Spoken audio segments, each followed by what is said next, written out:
mes esame Giraitė Kauno rajonas, patogi lokacija, ta prasme, kad didžioji dalis klientų važiuoja iš visų miestų.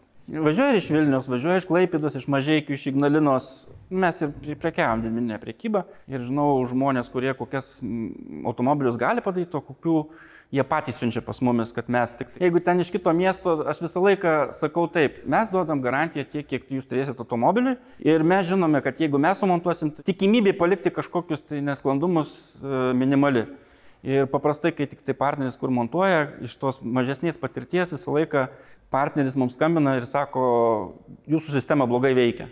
Kaip gali mūsų sistema pas juos blogai veikti, o pas mus gerai veikti, tam pačiam, pavyzdžiui, automobiliui. Tai priklauso nuo montuotojo. Tikrai, nuo patirties. Klausė mūsų, ar galėtumėt parduoti man sistemą, aš pats susimontuosiu. Ne. Tai apsaugos sistemas, tai aš aplamai toj srityje virš 20 metų. Toj srityje.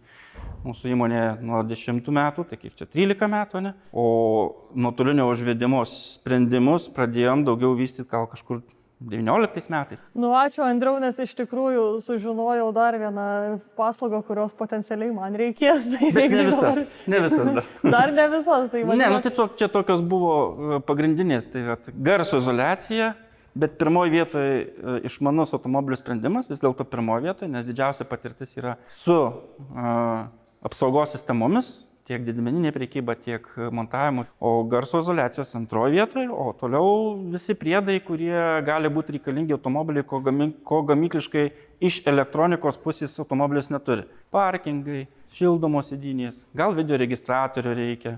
Taip, kameros kokios reikia. Visos saugos sistemos galima tiesiai pas jūs ir nuo A iki Z ir pakonsultuosit, patarsit, surasit, kas tinka. Ir... Kas liečia apsaugos sistemos, tai nuo iki, ta prasme, visus sprendimus vietoje turime. Jeigu tik tai atvažiuos, tai tikrai rasim ką pasiūlyti.